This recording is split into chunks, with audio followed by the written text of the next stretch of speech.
Hello everyone, I hope you are doing well. तो start करते हैं आज का टॉपिक। आज हम पढ़ने वाले हैं GST-R4 के बारे में। ठीक है,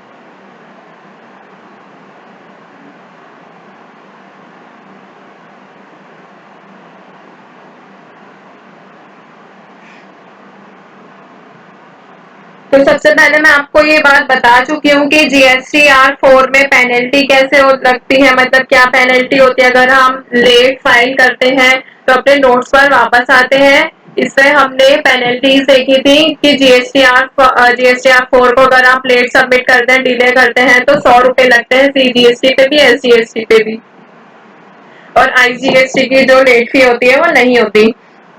फिर हमने इसके कुछ स्टेप्स देखे थे कि सबसे पहले हमें इस वाली वेबसाइट पर GST की जाना होगा, उसके बाद लॉग इन करना होगा, यूजर आईडी और पासवर्ड। फिर हमें वहां से GST-R मतलब सारी GST का रिटर्न जितने भी है वहां पर ऑप्शन मिल जाएगा, उसमें से हम कौन सी सिलेक्ट करेंगे जो हमें फिल करनी है। GST-R4 वो क्या होती है, 13 पार्ट्स में डिवाइडेड होती है, ये वाला जो फॉर्म होता है।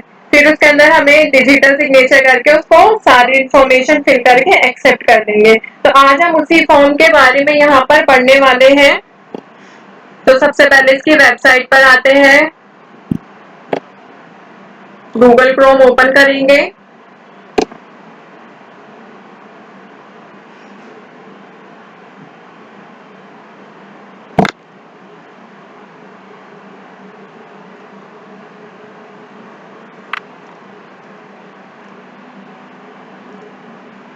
यहाँ पर लिखेंगे gst.government.in। देखिए ये GST की वेबसाइट जो है यहाँ पर ओपन हो गई है। अब हमें यहाँ पर आके, अगर आपने आईडी बना रखी है, इस पे आपको यूजर आईडी मिली हुई है, आप रजिस्टर्ड है GST पे, तो आप यहाँ से लॉग इन करके अपना आईडी पासवर्ड डालेंगे और वो लॉग इन हो जाएगा। बट अभी क्या है कि आप यहाँ पर लॉग इन नहीं कर सकते, आपने यहाँ पर GST में अभी नहीं किया है, सिर्फ समझना है। तो आप क्या करेंगे, अगर आपको रजिस्ट्रेशन करना है तो रजिस्टर पर एंटर करेंगे। बट अभी क्या है कि हमें सिर्फ फॉर्म के बारे में पढ़ना है। आज का टॉपिक क्या है कि फॉर्म GST-R4 में जो भरी जाने वाली, फिल करने वाली डिटेल्स होती है उनके बारे में समझेंगे। ठीक है, तो आपको बता देती हूँ, GST जो रिटर्न फॉर्म होती है GST-R4, उसके ऊपर से नीचे तक टोटल कितने होते हैं, 13 सेक्शंस में वो बटा होता है। इनमें प्रीवियस क्वार्टरली के दौरान आपको जो बिजनेस से रिलेटेड डिटेल जो होती है वो भरनी होती है, मतलब जो पिछले 3 महीने क्वार्टर की बात कर रही हूँ। ठीक है, वैसे तो आपकी परचेजेस की डिटेल तो आपके फॉर्म GST-R4A में भरकर पहले ही आप सबमिट कर चुके होते हैं, क्योंकि आपको जो सामान बेचने वाला आउटवर्ड सप्लाई है, आपकी सारी जितनी भी बिक्री होती है, जितनी भी सेल होती है, उनकी डिटेल्स अपने अपने GST-R1 में भरकर उनको फिल कर दिया है, सबमिट कर दी है। इस तरह से आपकी जितनी भी आपसे उन्होंने सेल करी है, मतलब कि उन्होंने आपसे सामान खरीदा है, तो आपकी डिटेल्स भी उनके पास जा चुकी है और वो GST पर अपलोड हो चुकी है। इसी तरह ये GST पोर्टल सिस्टम का हिस्सा, मतलब एक तरह से बन चुकी है। सारे अकाउंट एक दूसरे से इंटरकनेक्टेड होने से ये ऑटोमेटिकली आपके GST-R4A में जो है खुद फिल हो जाती है। ठीक है, तो GST-R4 में अपने आप भरे हुए मिलने वाले जितने भी सेक्शंस होते हैं, वो आपकी ओर से भरे जाने वाले जितने भी सेक्शन की जानकारी हम एक एक करके अभी पढ़ेंगे। ठीक है, कि 13 सेक्शन जो होते हैं वो कौन कौन से होते हैं। तो फर्स्ट क्या होता है, GSTN फॉर टैक्स पेयर। उससे पहले मैं आपको एक चीज बता देती हूँ, अगर आपको देखें यहाँ पर रजिस्टर भी नहीं करना है, लॉगिन भी नहीं करना है, बट आप उसकी देखना चाहते हैं कि वो फॉर्म जो होता है वो कैसा होता है, तो आप यहाँ पे होम के 2 ऑप्शन छोड़ के डाउनलोड का ऑप्शन है, उसमें ऑफलाइन टूल्स का ऑप्शन है। तो आप क्या करेंगे, डाउनलोड्स पर आएंगे, ऑफलाइन टूल्स पर एंटर करेंगे और इनमें से आप क्या है यहाँ पर सिलेक्ट कर सकते हैं। तो देखिए यहाँ पर क्या है, यहाँ पर कुछ आपको GST-R4 की, सॉरी सारी GST-R की जितने भी रिटर्न्स हैं ये सब आपको ऑफलाइन टूल की तरह दे रखी है। बट यहाँ पे GST-R4 है तो, बट कैसी है, एनुअल। हमें कैसा पढ़ना है, अभी क्वार्टरली वाला पढ़ना है। तो अभी इसको ऐसे ही देखते हैं, बाकी हम देखिए मैं आपको बता देती हूँ, रिटर्न्स ऑफलाइन टूल। इसमें देखिए सारे जीएसटीआई ऑफलाइन टूल्स होंगे। इसमें क्या होगा, जीएसटीआर 1 और जीएसटीआर 2 के बारे में बताया गया है, ठीक है। तो आप यहाँ से अपना डाउनलोड कर सकते हैं। अभी हम 3B जीएसटीआर 2 ये सब देखेंगे, तो यहाँ से आप समझ सकते हैं। ये रहा GSTR offline tool quarterly filing, यहाँ से इसको डाउनलोड करते हैं।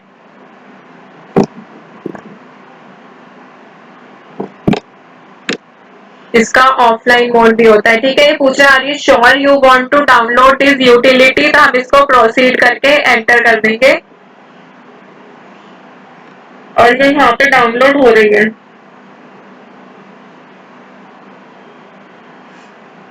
तो अभी ये डाउनलोड हो जाएगी, देखिए हो गई है जीएसटीआर 4 ऑफलाइन यूटिलिटी। यहाँ से इसको ओपन कर देंगे।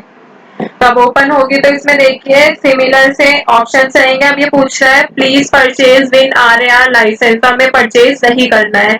अभी यहाँ पे जीएसटीआर 4 के ऑफलाइन टूल पर एंटर करेंगे। इसमें से जीएसटीआर 4 की ऑफलाइन यूटिलिटी को हम ओपन कर लेंगे। देखिए यहाँ पर एक्सेल शीट में ये ओपन हो रही है।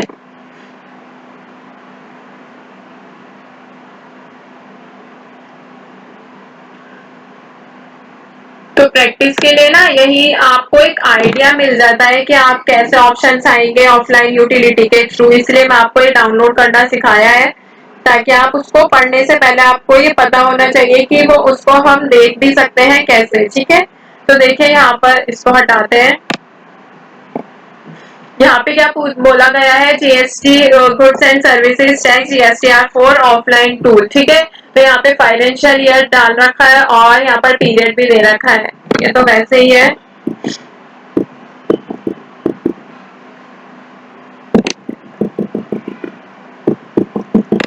ये सारा ऐसा उसके अंदर debit note 5C summary of tax ये सब चीजें उसमें दे रखी होती है, ठीक है। वापस ऊपर जाते हैं तो आप ऑफलाइन यूटिलिटी ऐसे डाउनलोड कर सकते हैं, ठीक है।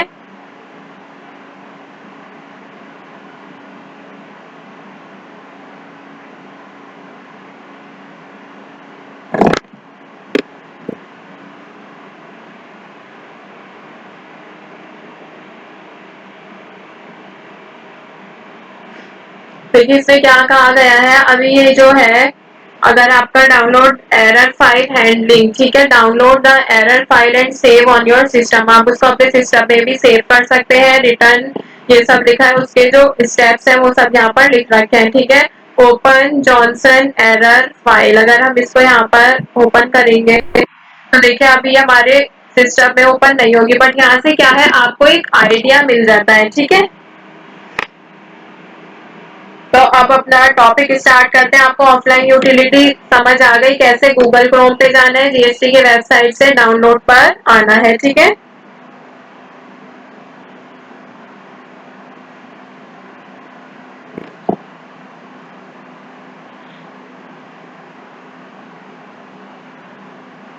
तो फर्स्ट ऑप्शन देखते हैं जीएसटीआईएन फॉर टैक्स पेयर, मतलब टैक्स पेयर के लिए जीएसटीआईएन मतलब goods and services tax identification number. यह आपके पैन नंबर पर डिपेंड करता है, 15 डिजिट का नंबर होता है, मतलब कि जो जीएसटी नंबर होता है उसमें क्या इंक्लूड होता है, पैन नंबर भी इंक्लूड होता है। Goods and services tax payer identification number ही क्या होता है, जीएसटीआईएन नंबर होता है। आप अपना अकाउंट इसी नंबर से क्या कर सकते हैं, लॉग इन कर सकते हैं। लॉग इन का ऑप्शन आ रहा था ना वहां पे, अभी मैं दिखा भी देती हूँ। यहाँ पर ये जो लॉग इन का ऑप्शन आ रहा है, इसी में क्या कहा गया है कि आप अपना इसको लॉग इन कैसे कर सकते हैं, पैन नंबर से भी लॉग इन कर सकते हैं, और ये आपके फॉर्म जीएसटीआर 3B पर भरा हुआ मिलेगा, ठीक है। सेकंड ऑप्शन देखते हैं, यहाँ पर मैं लिखती भी रहती हूँ कौन कौन से 13 पार्ट्स है, ताकि ना याद रहे। पहले हेडिंग डाल लेते हैं यहाँ पर जीएसटीआर 4 डिटेल्स। फर्स्ट कौन सी है, GSTIN for tax payer. Second क्या बताया अभी मैंने आपको, नेम ऑफ रजिस्टर्ड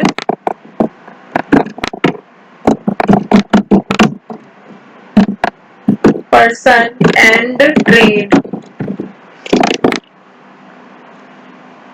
तो जीएसटी को पे करने वाले पर्सन या फिर किसी बिजनेस का नाम, मतलब कि कारोबार का नाम। ये सेक्शन तो छोटे छोटे कॉलम में बटा होता है। अकाउंट में लॉगिन होने के कारण वापस जीएसटी पर आते हैं। तो देखिए, जब आप यहाँ से लॉगिन करेंगे ना, तो आप लॉगिन होने की वजह से दोनों इंफॉर्मेशन पे आप अपने फॉर्म जीएसटीआर 3B में भरी हुई मिलती है। ठीक है, कौन सी, name of tax payer, trade name अगर अलग से हो तो। ठीक है, तो दो ऑप्शन तो आपको समझ आ गए। और आगे देखते हैं, बिजनेस एड्रेस भी इसमें आपको अपना भरा हुआ मिलेगा, क्योंकि ये सारी जो इंफॉर्मेशन है ना, ये आपने जब रजिस्ट्रेशन किया था जीएसटी में तो आपने फिल की थी, तो वो ऑटोमेटिक वहां से उसको कॉपी पेस्ट कर लेता है। ठीक है, तो रिटर्न से अगर वहां पे पीरियड ऑफ रिटर्न फ्रॉम और टू भी लिखा होता है, तो रिटर्न किस महीने से किस महीने तक की है, ये आपको देखिए यहाँ पर भी था, वो तो शो हो रहा है कि अप्रैल से जून, अप्रैल मई जून 3 महीने की है टैक्स पीरियड। यहाँ पर जीएसटीआईएन नंबर है, ये फाइनेंशियल ईयर है, ये सब आपको यहाँ पर दे रखा होता है कि कब से कब तक की है। ठीक है, तो इसी में आपको क्या अभी देखते हैं, रिटर्न टर्नओवर का पहले थर्ड ऑप्शन यहाँ पे लिख लेते हैं।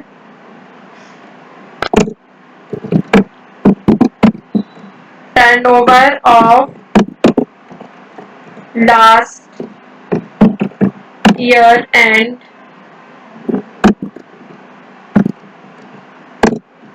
Last quarter.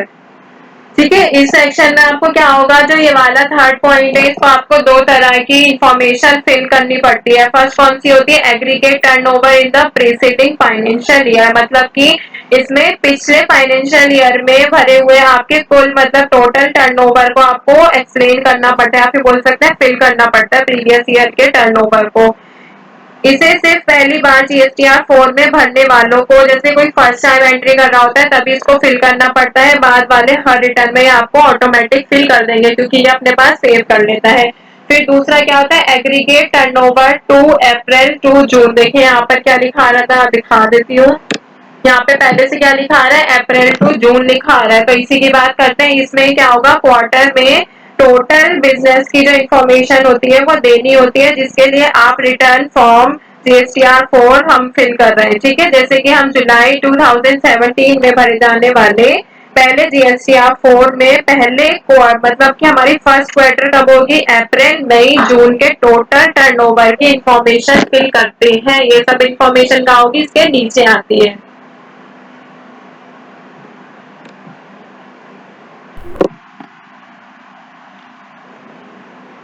तो आई होप आपको इतना तो क्लियर हो गया होगा। अगर हम इस पर वापस आते हैं जीएसटी के वेबसाइट पर, तो तीन ऑप्शन कौन कौन से होते हैं, कौन कौन से पढ़े अभी हमने, कि जीएसटीआईएन टैक्स पेयर नंबर होता है, नेम होता है पर्सन को और बिजनेस का, फिर लास्ट ईयर का टर्नओवर या फिर लास्ट क्वार्टर का टर्नओवर हमें फिल करना होता है। ठीक है, तो अभी ये वाला टॉपिक तो यहीं पे वाइंड अप करते हैं, नेक्स्ट सेशन में कंटिन्यू करेंगे। आज हमने क्या सीखा है कि अगर आपको कोई ऑफलाइन यूटिलिटी डाउनलोड करनी होगी जीएसटीआर 4 क्वार्टरली, तो आप कैसे डाउनलोड करेंगे, कैसे उसको एक्सेल में ओपन करना होता है एक्सट्रैक्ट करके फाइल को। ठीक है, और हम जीएसटीआर 4 की डिटेल्स को देख रहे हैं कि वो जो फॉर्म होता है 13, उसमें वो डिवाइड कर रखा होता है कैटेगरी में, वो कौन कौन सी इंफॉर्मेशन उसमें फिल करनी होती है। तो आई होप आपको समझ आ गया होगा। Stay tuned and thank you.